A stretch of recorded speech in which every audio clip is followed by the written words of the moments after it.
ముత్యాల యాదవ్ గారికి, డిసిసి అంజన్న గారికి, ప్రతి ఒక్కరికి ఇక్కడికి విచ్చేసిన వేదికను అలంకరించిన పెద్దలకు, ఇక్కడికి విచ్చేసిన లబ్ధిదారులకు అందరికీ నా యొక్క నమస్కారాలు.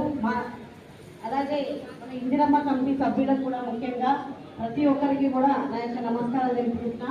ఇందిరమ్మ ఇల్లు అనేది మంచి కార్యక్రమం.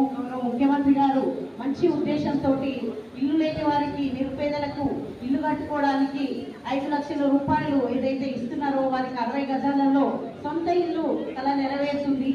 ఈ రోజు మన గట్కేసర్ మున్సిపాలిటీలో 59 మంజూరైనవి, 76 ఆల్రెడీ మంజూరైనవి, కానీ 59 ఇవాళ ఇవ్వడం జరుగుతుంది.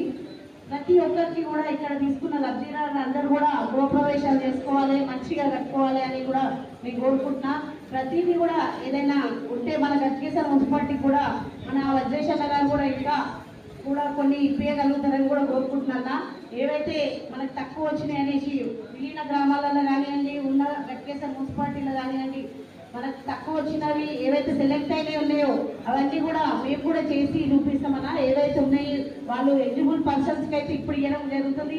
ఇంకా కూడా వెరిఫికేషన్ చేసిన హౌసింగ్ బోర్డు వాళ్ళకు కూడా చెప్పడం జరుగుతుంది. వాళ్ళకి వెరిఫికేషన్ చేసిన వారికి అందరికీ ఇవ్వాలని కూడా కోరుకుంటున్నాను నేను. వాళ్ళు వెరిఫికేషన్ చేసి మళ్ళీ ఇంకొక విడతలు కూడా ఇవ్వడం జరుగుతుంది. ప్రతి ఒక్కరు కూడా ఈ ఇల్లుల కార్యక్రమంలో పాల్గొంటూ ప్రతి ఒక్కరు కూడా మంచి ఇల్లు కట్టుకోవాలని కూడా కోరుకుంటున్నా.